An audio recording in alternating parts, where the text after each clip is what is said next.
She no longer felt safe with anyone. If at one point in the beginning she felt joy at having been chosen as the tongue and offered the promise of freedom in exchange for her labors as translator, now there was no guarantee of her longed-for liberty. What kind of freedom were they referring to? What could guarantee that those who respected nothing would respect her life? What could a man who killed with such cruelty offer her? What kind of God would allow so many innocents to be slaughtered in his name? She understood nothing, could find no purpose or meaning. They had taught her to serve. In her position as a slave, she had done nothing but serve her masters, and she could do it efficiently.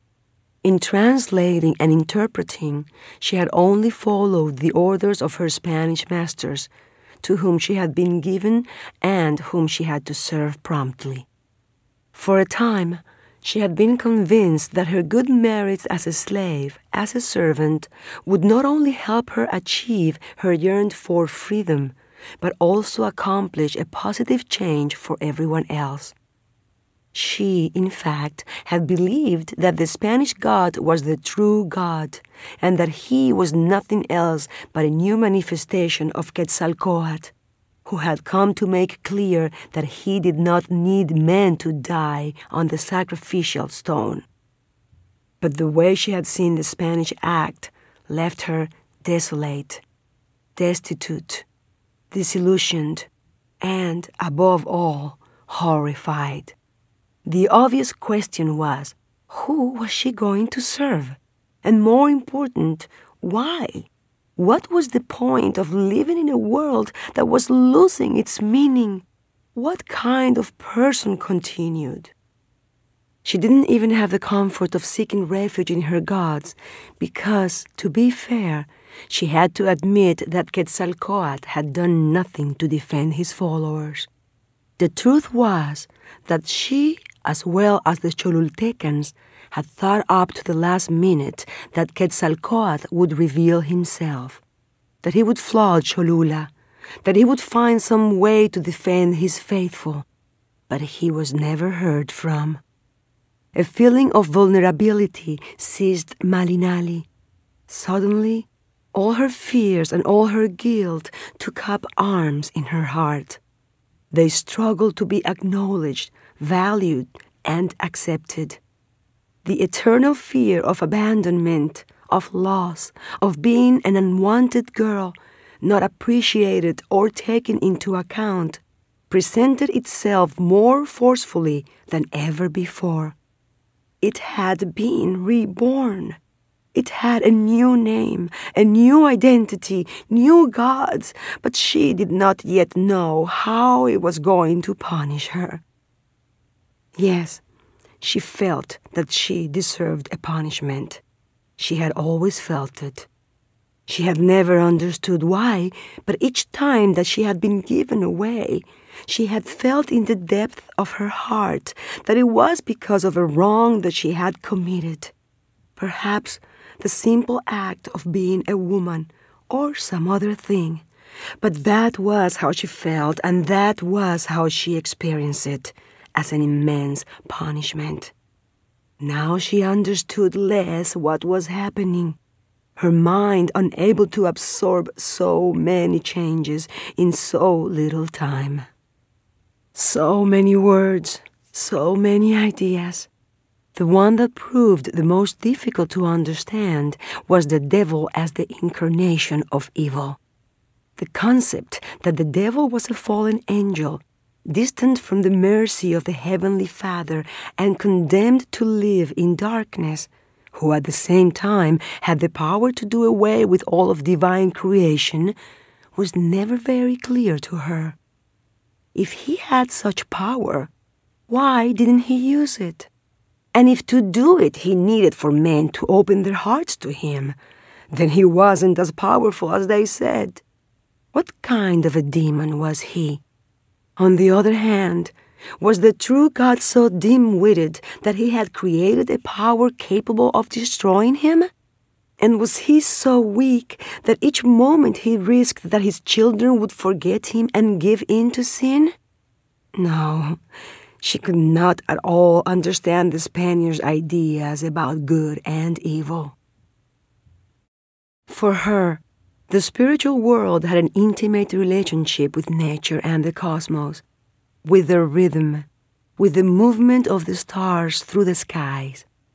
When the sun and the moon had been born in Teotihuacan, they had freed mankind from the darkness. She knew from her ancestors that the light emitted by the stars was not only physical, but spiritual as well, and that their passage through the heavens served to unify the thoughts of men, the cycles of time and space. The contemplation of the skies, like a game of mirrors, became an internal contemplation, an instrument of transformation. It was something that happened inside and out, in the sky and in the earth. Year after year, cycle after cycle, interlacing it as if dealing with a bed of snakes. In this manner, incorporating oneself into the fabric of life, where it is not necessary to die to go to heaven, but only to be intimately bound with the earth in order to remain in the presence of the gods. For whosoever dedicated themselves to observing the ordered proceedings of the sky was made into a son, into a god. She did not understand a God that you could not see in the sky, like the sun, with your own eyes, a God with which you could not become one, a God outside of time, in another heaven where only those free from sin could enter, a vengeful God, a destructive God whom she feared and did not want to annoy, but could not fathom how to avoid doing so. She didn't know what to do from now on. She felt like dust scattered in the wind, like a feather without a quetzal, like a husk without grains of corn, with no purpose, no desire, no life. Why had she been born? To help the Spaniards destroy her world, her cities, her beliefs, and her gods? She refused to accept it. There had to be another reason. She had to find a new meaning for her life, to see the world in a different manner. She had to stop seeing the past in each river, in each stone, each plant, each huipil, in each tortilla that she brought to her mouth. She had to see things in the way the Spaniards did. Her life depended on it, because it was clear that up to that moment they had never been speaking about the same thing, had never seen the same thing, nor wanted the same thing. The change that she wished for her people was simply to put an end to human sacrifice. But she expected everything else to remain the same, especially when it came to the cult of Quetzalcoatl. Of course, she understood that it wasn't about what she wanted or had wanted.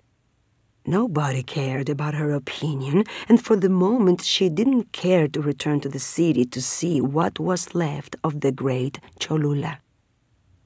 Standing beside the horse, she was silent for a long while. Neither of them had plans to do anything. Some butterflies approached them. They were spattered with blood. Malinche wept without tears, for there were no more left in her eyes.